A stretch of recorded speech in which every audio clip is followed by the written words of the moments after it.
Hello friends, welcome to the beauty layer. आज आपण या ठिकाणी पाहणार आहोत हळदी मेकअप लुक. आज या व्हिडिओमध्ये हळदी मेकअप लुकबद्दल पूर्ण डिटेलमध्ये माहिती सांगितलेली आहे. तर चला सुरुवात करूया मेकअपसाठी. फर्स्ट मी या ठिकाणी टोनर अप्लाय करून घेत आहे. पूर्ण चेहऱ्यावरती टोनर अप्लाय करून घेतलेला आहे. नंतर ते टोनर मी हाताने स्किनमध्ये ॲब्झॉर्ब करून घेत आहे. टोनर अप्लाय करून झाल्यानंतर मी या ठिकाणी मॉइश्चरायझर अप्लाय करत आहे. मी या ठिकाणी सिटॅफिलचं मॉइश्चरायझर घेतलेलं आहे. तुम्ही तुमच्या स्किन टाईपनुसार कोणतेही मॉइश्चरायझर घेऊ शकता. मॉइश्चरायझर हे स्किन टाईपनुसार, त्याचप्रमाणे सीझननुसारही आपण चॉईस करू शकतो. समर असेल तर वेगळं मॉइश्चरायझर वापरायचं, विंटर असेल तर वेगळं मॉइश्चरायझर वापरायचं. समरमध्ये शक्यतो कमी मॉइश्चरायझर वापरायचं, कारण समरमध्ये आपल्याला घाम जास्त येत असतो. त्यानंतर मी या ठिकाणी प्रायमर यूज करत आहे. प्रायमरही ते तुम्ही तुमच्या स्किननुसारच वापरू शकता. ऑइली स्किन, ड्राय स्किन, त्याचप्रमाणे प्रायमरचेही अनेक प्रकार आहेत. मार्केटमध्ये विविध प्रकारचे प्रायमर उपलब्ध आहेत. जसं की समर विंटरप्रमाणे आपण प्रायमर यूज करतो. त्यानंतर मी स्किनवरती करेक्टर यूज करत आहे. करेक्टर हे तुमच्या स्किनवरील डाग लपवण्याचे काम करते. मी स्किनवरती करेक्टर यूज करून त्यानंतर कन्सिलर यूज केलेला आहे. शॉपरच्या पॅलेटमधील मी कन्सिलर यूज करून पूर्ण चेहऱ्यावरती अप्लाय करून ते ब्लेंडिंग करून घेतलेलं आहे. त्यानंतर मला थोडेसे अजून डाग दिसत होते, म्हणून मी परत कन्सिलर लावलेलं आहे थोडंसं, आणि त्यानंतर ते व्यवस्थित ब्लेंडिंग करून घेतलेलं आहे. ब्लेंडिंग करताना ब्रश हा चेहऱ्यावरती घासायचा नाही आहे, तो टॅप टॅप करूनच ब्लेंड करून घ्यायचा आहे, जसं की मी व्हिडिओमध्ये दाखवलेलं आहे.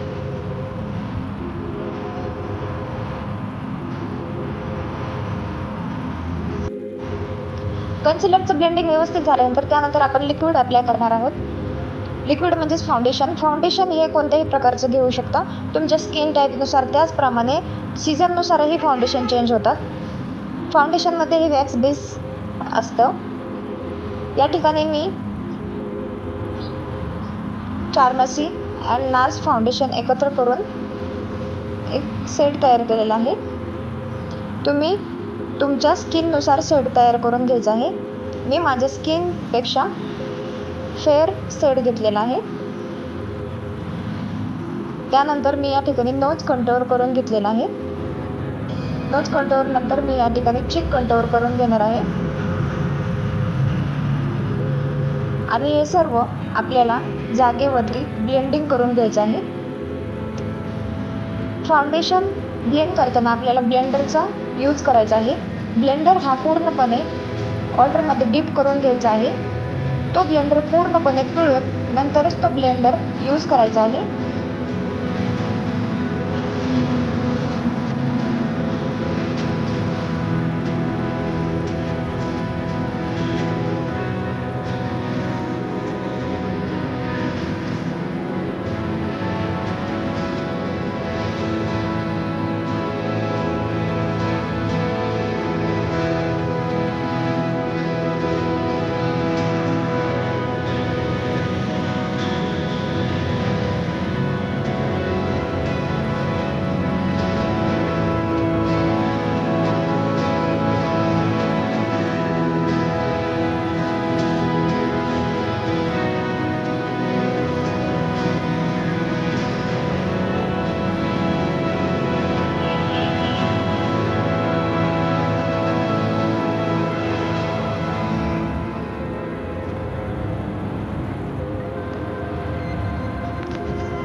लिक्विड पूर्ण ब्लेंड केल्यानंतर या ठिकाणी आय सर्कल दिसत होते, म्हणून मी या ठिकाणी कन्सिलर यूज केलेलं आहे. स्विस ब्युटीचं कन्सिलर मी घेतलेलं आहे. हे कन्सिलरही ब्लेंडरने व्यवस्थित ब्लेंड करून घ्यायचं आहे. या ठिकाणी आय सर्कल लपले गेलेले आहेत.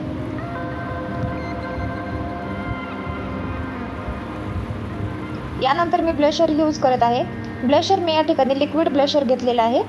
ते ब्लशरही आपल्याला ड्राय ब्लेंडरने या ठिकाणी अप्लाय करून घ्यायचं आहे.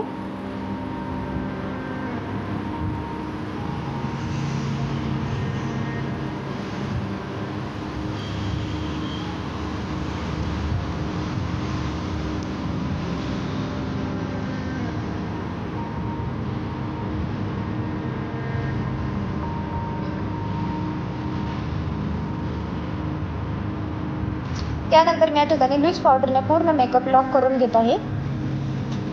लूज पावडर लावतानाही आपल्याला टॅप टॅप करूनच लावायची आहे, ती चेहऱ्यावरती न घासता ती लावायची आहे. त्यानंतर मी या ठिकाणी पावडर ब्लशर अप्लाय करून घेतलेला आहे. पावडर ब्लशर नंतर मी पूर्ण मेकअप हा कॉम्पॅक्ट पावडरने लॉक करून घेत आहे.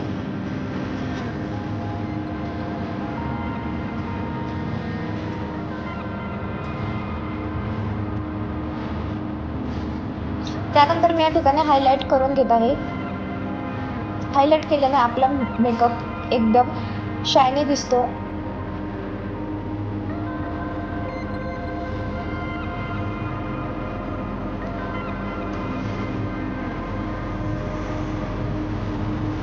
हायलाइट नंतर मी या ठिकाणी आय मेकअप करून घेत आहे.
या ठिकाणी मी पूर्ण कंप्लीट आय मेकअप करून घेतलेला आहे. काजळ, मस्कारा, आयलाइनर, आयब्रो डिफायनर. त्यानंतर मी या ठिकाणी लिपस्टिक कंप्लीट करून घेत आहे. लिपस्टिक अप्लाय करून झाल्यानंतर या ठिकाणी आपला पूर्ण लुक हा तयार झालेला आहे. अशा प्रकारे तुम्ही हळदी फंक्शनसाठी किंवा इतर कोणत्याही फंक्शनसाठी हा मेकअप करू शकता. हा मेकअप तुम्हाला कसा वाटला हे कमेंट्समध्ये नक्की सांगा. व्हिडिओ आवडला असेल तर लाईक करा, असेच नवनवीन व्हिडिओ पाहण्यासाठी आमच्या चॅनलला सबस्क्राईब करा आणि असाच तुमचा सपोर्ट राहू द्या. तर भेटू पुढच्या व्हिडिओमध्ये. Bye friends. Thank you for watching this video.